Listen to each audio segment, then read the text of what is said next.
Debt. It can feel like a never-ending cycle of past due bills, high interest rates, and even collection calls.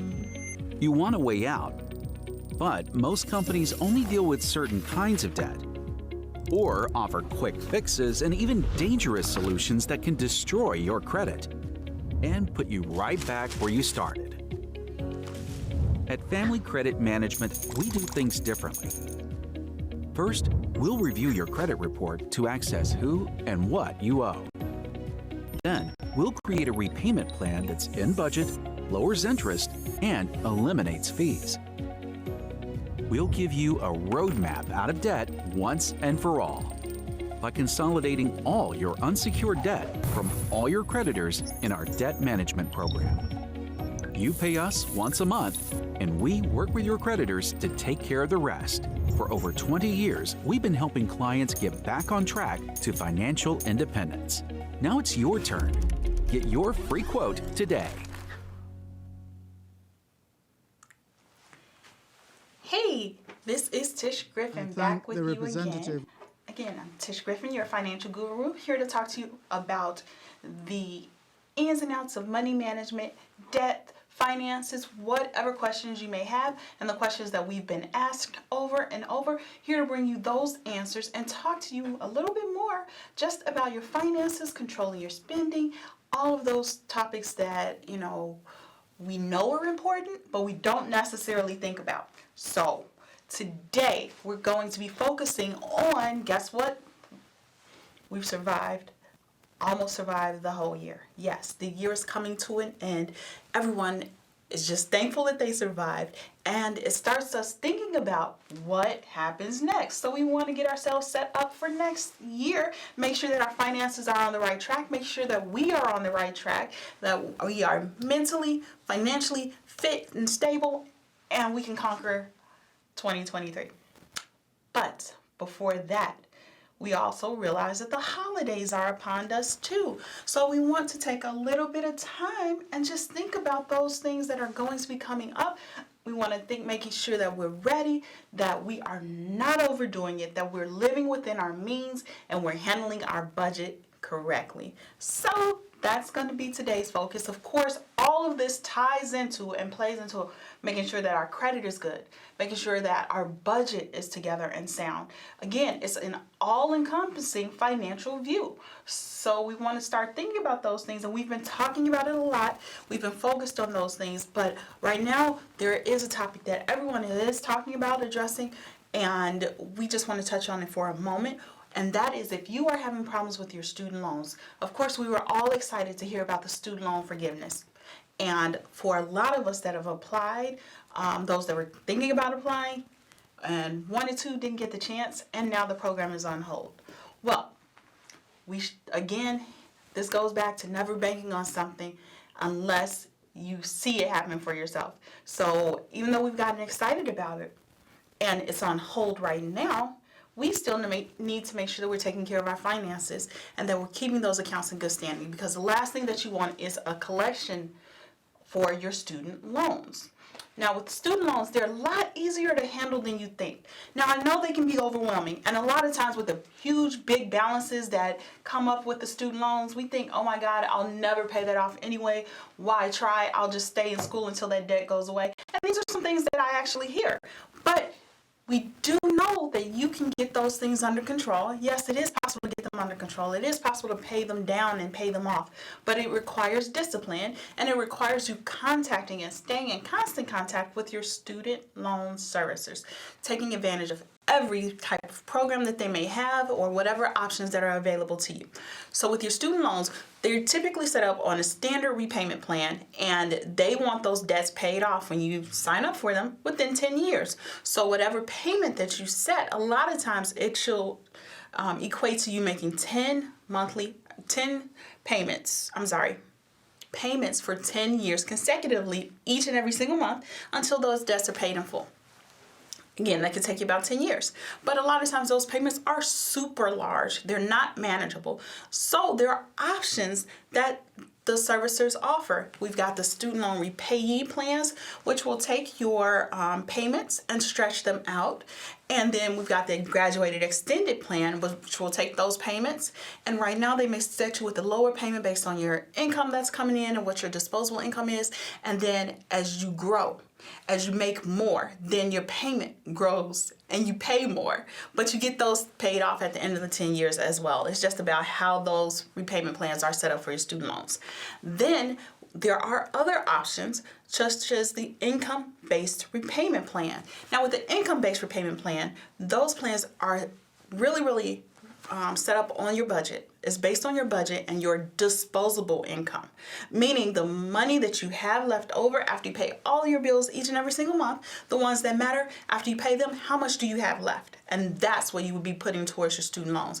Now, for some people, those payments aren't as much as you think. Some people can get an income-based repayment plan for a few dollars. Some will pay more because, again, it's based on your income. But those options are there and available to you. If you are struggling and you say, you know what, I can't make any payments on my student loans, it's understandable. It happens. And so there's options out there which are called forbearance and deferment. Now, with the deferment and the forbearance, you have a certain time frame that you are allowed to not make the payments. If you need that plan to continue, you need to contact them because they have a limit of how much they can extend or how many payments you can miss, but you do need to contact them, let them know. Sometimes they can let you miss payments for up to a few years, but you have to call and ask, right? Remember, you never know what type of help you can find unless you ask. So it's very important. The moment that you start missing payments on your student loans, those loans will go into what's called default, meaning that the government doesn't feel, or the servicers don't feel, that they will ever receive a payment from you. And it looks bad, it looks negatively, it's a derogatory on your credit report itself. And that is something that you do not want. Or the reason I say this is because there's options out there, so many options for dealing with your student loans. Also, when you think about it, a lot of times we have more than one student loan because there's different semesters that we go. There's different times that we need to borrow money. There's different amounts that we need. So yes, there are multiple student loans that can pop up throughout the course of you going to college. And just think about it. You're not expected to pay back these loans until you are finished with college, until you're done. 6 months after you complete and you get your degree, then you're expected to start making payments. But what if you never finish? Then at 6 months after your last date that you went to school, you need to start making those payments. So it's best to get some help. Get on an income-based repayment plan, or look into forbearance or deferment. And with those, now with those plans, they will again allow you to skip those payments. But once it's time to start making those payments, then you may want to look at doing an income-based repayment plan. Or you may want to look at consolidation, because here again, we've got this great big list of loans, and a lot of times we don't even remember what they are, and we don't even know if we have accounted for them all. So if you are struggling with your student loans, first thing you want to do is go to the U.S. Department of Education's website. So that is ed.gov. That's right, ed.gov. When you're on that website, you are going to create an account, log in, and pull a report just like a credit report. And it'll give you the list of every loan that you've ever opened for college. It'll give you if they're still open, what the balance is, the interest rate, the date you opened, how much you got, and how much you were expected to pay back. It's a very comprehensive list of everything you need to know. After you take account of that, you know what you're dealing with. Now you can contact those servicers and see what options are available. You can see if it's possible to take those loans and maybe consolidate them or roll them into one loan with a smaller interest rate and a smaller payment. So that's another option as well.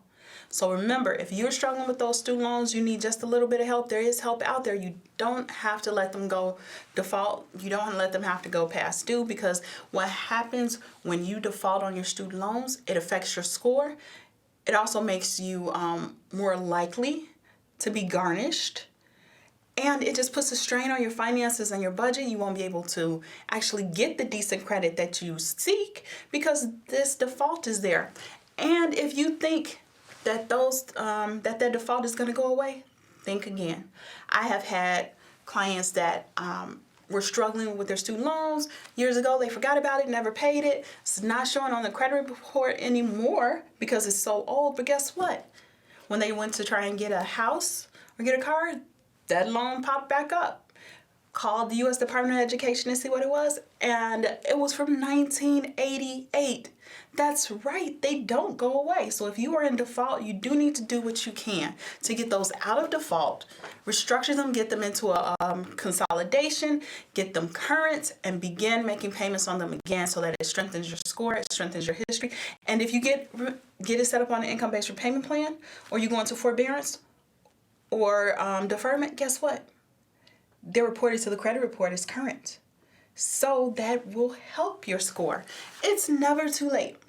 So look into the help, reach out, studentaid.gov. They have some great resources on that as well. So remember, go to U.S. Department of Education's website, ed.gov, and you can also go to studentaid.gov to find out more information about dealing with your student loans. Again, end of the year, right? We want to start thinking about next year, setting our goals for next year, making sure that our budget is financially sound. I do challenge you to go to Family Credit's website, pull off my spending plan. That's right, this guide right here. Get it for the end of the year, get it for next year, and use it to set your budget to start things off right for 2023. First thing that you need to do, go through, read it. There's so much helpful information here. It'll allow you to actually take a look at your finances, and it opens your eyes because these are things that we normally don't even think about. But we need to have our budget together each and every single month. Again, going to familycredit.org, you can download this, or you can contact them. There's a chat feature. You can contact them and request this. They can send you as many as you need. And when these make nice stocking stuffers, just saying, holidays are coming up. You do want to get your finances together. First thing that you need to do is make sure that you know what your goals are. You've got your goals aligned. You know what it is that you want to accomplish for next year. No budget will work. No spending plan will work if you do not have a goal in mind. So your goal could be to live debt-free, to survive the holidays. It could just be to take a vacation. But remember, when we set our goals, we want those goals to be SMART goals as well. So not just say, I want to live debt-free. Think about it. If you are in debt, you need to know how much debt you are in. You need to know your budget and how much you can actually afford to put towards the debt each and every single month. An amount that will not hurt you. You need to know how long, or give yourself a time frame of how long it will take you to accomplish this goal. And it needs to be realistic. It's got to have that value on it. You don't want to say, I want to be debt-free within the next 2 months, and you know you don't have any money put towards it. That's not realistic. What you do want to do is go through, look at what your income is. Again, this guide will help you. It talks about determining what your income is. The best part about it is you can list your housing expenses. But this part, the results, what comes next? When you think about this, when you're looking at your budget, the goal of the budget is for you to be able to have your income, know what your income is, minus your expenses, and still have money left over at the end of the month. That is what your goal is, right? We want to be able to be financially stable. And the only way to do that is to get things under control. Now, I know a lot of times we don't deal with a whole lot of income. Sometimes our income staggers. Sometimes we may lose income. But if we keep the knowledge of what we're going through, we can get things back on track. So when you're thinking about your income versus your expenses, then you want to take an inventory of that. Know what it is that you have left over in the course of the month. And know that when certain things happen during the year, a lot of times we can't afford those things, or our budgets are strained, especially with just dealing with COVID. We are all getting back on track. We're all trying to recover from everything that we went through. Our finances are shot. We need to build up savings again. We need to be realistic. And we need to work on doing things correctly in the right mind frame and not stressing our budget. That's the most important thing. Now, I say that because the holidays are upon us. And a lot of times, first thing, we know Thanksgiving is coming up. But a lot of days, people don't even think about Thanksgiving anymore. They think about Thanksgiving as what? Black Friday. They're looking forward to Black Friday and Cyber Monday, shopping all weekend long and getting these great deals. Now, here's the thing. We don't really think about all those things that we buy and how much money we're wasting. This is what I want you to become conscious of. So think about this. The last few months or the last year that you've bought something, I want you to walk in maybe like your front room, your living room, your bedroom, and think about those things that you've purchased. Look around the room and say, out of all of this stuff here, is there anything that I would rather not have, but keep the money that I used to buy it? Is there anything here that I made a foolish decision on? Maybe it wasn't even a foolish decision, but something that, thinking about it, would I rather have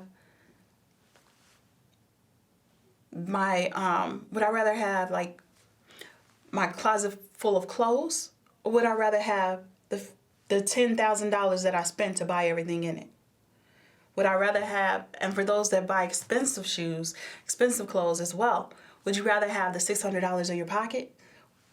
Or would you rather have a pair of shoes and a coat? Think about it. Think about those ways that we are spending. And for those things that we cannot cut out, what can we reduce? What can we cut down on? As we go through and develop our budget, and we're looking at our budget, our spending plan for the month, think about that as well. What can you cut down on or cut back on? If you feel that you really need to buy something, what else are you giving up? And that's called the opportunity cost. And that really does involve money. Opportunity cost is all around us, but you feel it more when it involves money, when you're spending, because for every dollar that you spend on one thing, you don't have it to spend on something else. So for that dollar that we spend on McDonald's, we can't pay our light bill with that, right? Because it's gone. For that money that we spend buying that new blouse, we can't put that on the phone bill, right? So we have to think about those things, discipline ourselves, be mindful of those ways that we spend, especially with the holidays, and be conscious of the ways that the stores are getting you to open up your wallet and spend money. So think about that as well. What are some ways that stores get you to spend money? Have you ever gone to the store and you were thinking about getting something? You probably were talking on the phone, and then you walk in the grocery store and you notice that everything that you think you want is right there in your face. And so now you're just walking through the store like, okay, I really wanted to get a pop. I'm so thirsty. And then you see the pops on the end cap. You're like, no, I'm not going to get it. Nope, I'm disciplining myself. Nope, I'm not going to get it. It's not on my list. But you walk around to the end cap again. The next aisle, end of the aisle, what's there? A whole display of pop. You're like, no, okay, I'm not going to get it. Walk down a little bit further. There's 2 more displays of pop. And you're like, okay, this one's on sale. I might as well get it because I'm supposed to have it, right? No, that's the ways that the stores trick you into spending money. Think about it. Still true. Everything that you actually need is around the outside of the store. You've got your vegetables, you've got your meats, you got your produce, and you've got your dairy items. All of those things that we actually need for survival are on the outside of the store, right? What's on the inside? What's in the aisles? Those things that we pretty much don't need. Some things we've never even heard of before, but it looks good. We want to try it. And think about, at eye level, are those things that are most expensive. Think about it. When you go get sugar from the grocery store, where's the sugar at? A lot of times, it's closer to the floor, right? Because guess what? You need to look down to pick it up. And when you're looking down, you're going to see this baking item, like a box of cookie mix that you've never even heard of, but you want to try. It's very expensive, gluten-free, all of that. And it's right there, $7. And the sugar is down here for $1.99. Think about it. Those are ways that stores get you to spend money and open up your wallet. It's at eye level. Also, when you go to the department stores, they're keeping out the most expensive things right there in the front. Those things that you want or that are cheaper, you have to go searching through the whole store before you even hit that section, right? And that's because you get to see the new stuff right here. And hopefully it'll make you ooh and ah, and you want to grab it and you want to just even buy that. And you forget about the things on clearance. In a lot of other department stores, the clearance sections are so compacted and tight together that you can't even walk through it. But they've got the rest of the store. The aisles are just flowing. There's space. You can walk around and you can just enjoy yourself. Pick up this, pick up that, look at this. It says it's on sale, but it really isn't. But these are ways that they trick you into spending money. Because if they can make you look at this higher price, more expensive item, and you forget about the rest, they've done their job. Also, nowadays with the use of technology, you may even notice that you could be in the room talking to someone, talking to your coworkers, talking to your children, and you mention, oh, we didn't do this, we needed to go get this, I wanted to buy this the other day, and then maybe a couple hours later you notice on your phone an ad for that same thing that you were talking about just pops up, right? You're like, wow. Maybe I should go get it. Again, a way that you're being tricked into spending money and opening up your wallet. I just want you to make money smart decisions. Think about those things that you're spending on. Think about those things that you want. It's always best ahead of time, especially with this Black Friday sales that are coming up, especially with the holidays that are upon us, the ways that we're going to be spending. Be conscious, do some comparison shopping. Right now, comparison shopping has never been easier. Whether you use Amazon, Walmart, whatever sites you're using, just doing a regular Google search, Yahoo, whatever. You can put in that product. You can put in the item number, whatever the code is, the barcode is. And you can see who has that item for cheaper. Also, don't be afraid to use coupons or discount codes. Whether you are buying in-store or online, coupons still exist. They will still get you money off. Loyalty and reward programs are out there. So make use of that and do it the right way. Be aware of those offers that are asking, hey, now that you're with us, holiday season, if you open up an account, we'll give you 15% off this purchase. 15% off. Again, another trick for you to get their card and keep it. But I'm not going to say don't get it, but think about it. If you can do it responsibly and go ahead, get your 15% off, and then next week cancel the card or not use it, whatever works for your budget and your wallet, do that. It's your decision, but remember, you want to make money smart decisions, especially when it comes to finances, when it comes to this type of stuff. And you want to make sure that you're shopping wisely so you can do the comparison shopping.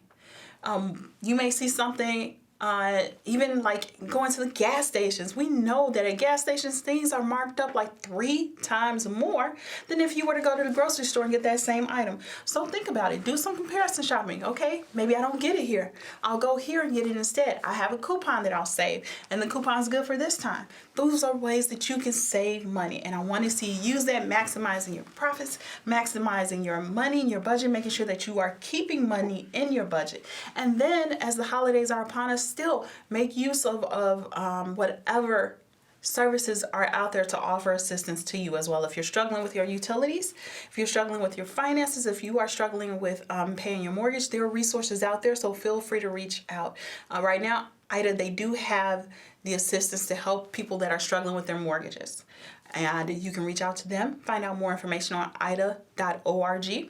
Also, reach out to Family Credit. Again, this spending plan, I swear to you, this is the best guide that is out there, and you can get it. Get some great results, get your budget together, starting for next year, because we're going to be talking about finances. We're going to be talking about them some more. And we've got some great tips and things to share coming into New Year's. We're going to talk and focus on goals, goal setting, dealing with our finances, and getting ready for the holidays again, because guess what? We've got some more tips to share with you as well, okay? So, again, tune in, watch our next show. Again, contact familycredit.org. There's counselors on standby at 800-994-3328. They are waiting to take your call, or go to familycredit.org. Here again, 100 small ways to save big. You want to save, this guy's going to help you. And guess what? You can get it for free. You can get it mailed to you for free so that you can go through, check off all the ideas, those things that are going to save you money. Talking about saving money on utilities, entertainment, transportation, really? Yes, you can save money that way as well. So again, familycredit.org.